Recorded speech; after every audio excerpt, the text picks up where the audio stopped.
Habari za Jumamosi hii mtazamaji wa EA TV popote pale ulipo, karibu katika kurasa upate dakika chache za kukuletea machache kati ya mengi yaliyotufikia mezani kwetu kwa hii leo. Tuanze kukupekulia kurasa kwa hili. Waziri wa Nchi Ofisi ya Rais, Management ya Utumishi wa Umma na Utawala Bora, Mheshimiwa Angela Kairuki amesema serikali itaendesha zoezi la uhakiki wa watumishi wa umma kote nchini kwa siku 14 kwa kutumia mfumo wa kielektroniki ili kuondoa watumishi hewa na wenye utambulisho danganyifu. Akiongea na waandishi wa habari leo jijini Dar es Salaam, Mheshimiwa Kairuki amesema zoezi hilo litahusisha uchukuaji wa alama za vidole, vyeti vya elimu, cheti cha kuzaliwa na hati za malipo ya mshahara, hati ya kusafiria, kadi ya mpiga kura na linatarajiwa kuanza rasmi tarehe 3 mwezi ujao mwaka huu. Sasa hivi ukiangalia tuna data zingine ni chafu za watumishi wa umma. Tunasema data ni chafu kwa maana gani? Unakuta mwingine taarifa za kielimu hazipo kwenye mfumo. Unakuta mwingine cheti cha kuzaliwa hakipo. Na tunajua wengine wamekuwa ni wadanganyifu. Ukiangalia katika swala zima tarehe za kustaafu.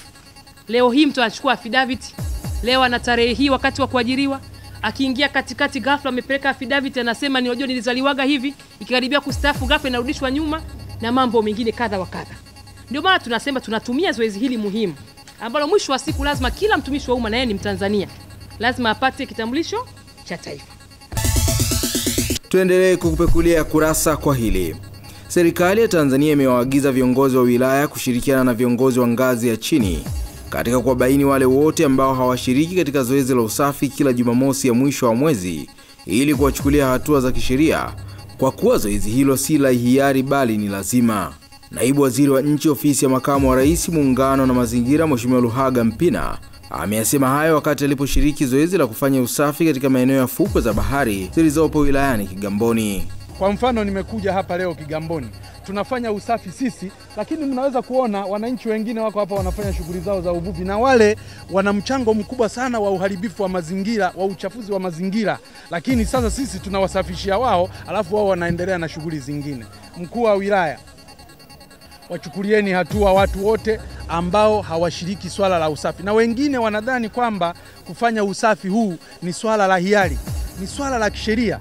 Na mtu asiyeshughulika na usafi achukuliwe mkondo wa sheria huko pale, sheria zetu ziko pale na sheria ndogo mnazo, mwachukulie hatua ambapo ni pamoja na kuwapiga faini kubwa, lakini pamoja na kuwapeleka mahakamani. Kwa hili kweli ni changamoto kubwa, lakini sisi kama uongozi wa wilaya bado tunaendelea kupambana nayo. Kama ilivyo ada, mwezi uliopita tulifanya usafi hapa na matatizo kama haya tuliyaona kwa asilimia kubwa, yani hata hivyo leo kidogo yamepungua. Lakini baada ya kufanya mkutano nikawa nimewaagiza viongozi wangu wa chini, lakini nikawa nimeahidi kwa mwananchi yoyote atakayetoa taarifa mtu anakuja kutupa taka huku, mkuu wa wilaya atatoa 50,000. Tumalizie kukupekulia kurasa kwa hili.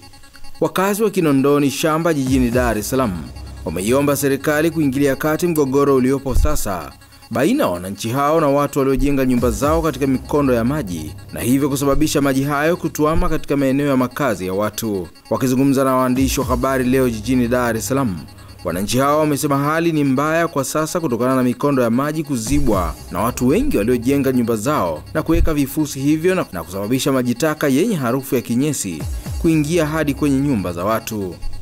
Kwa sababu haiwezekani sehemu ambayo ya makazi ya maji, ile eneo la maji uende ukalifikie.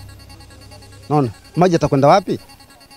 Kwa sababu mtu diwani au mwenyekiti wa serikali za mtaa unapomwambia bwana huko watu wanafikia, yeye hazungumzi chochote, ananyamaza na watu wanazidi kujaza kifusi. Naona sasa inatokea kwamba sisi wananchi kwa wananchi sisi wenyewe tunalumbana. Naona inaweza ikatokea kipindi sasa watu tukashikiana mapanga, inakuwa ni hatari mbele yake.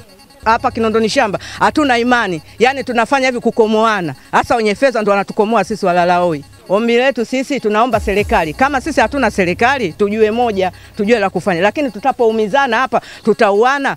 Tatizo ni serikali yetu, hawatufuatilii, hawana msaada na sisi. Tunalilia serikali ndio wanatuumiza sisi. Sasa sisi tumepata athari jana na juzi na majuzi, mfereji huu umezibwa na wale waliokuwa wamejenga katika bwawa lile. Wenye pesa zao wameziba ule mfereji wakidai wakisema wao sisi hatutaki mfereji. Kama mfereji unapitisha maji machafu, tuwafikiane au tukutane tujue haya maji machafu tutayapeleka wapi. Je, maji ya mvua yatakapokuja Ni maji yalikuwa yananuka, watoto wanakohoa, watoto tunapata harufu mbaya, maji mpaka yanapenya chini ya kuta zinaingia ndani. Tunafuta na mikono, tutafanya nini? Mtazamaji, tumekufungulia na kukufungia kurasa kwa hayo machache kati ya mengi yaliyotufikia mezani kwetu kwa hii leo. Tafadhali usikose kutazama kurasa hapo kesho. Na pia usisite kututumia maoni yako kupitia barua pepe yetu ya kurasa@eatv.tv. Kwa niaba ya wale wote walioshiriki kuletea kurasa, jina langu ni Elikunda Materu. Nikutakie mapumziko mema ya mwisho wa wiki. Kurasa.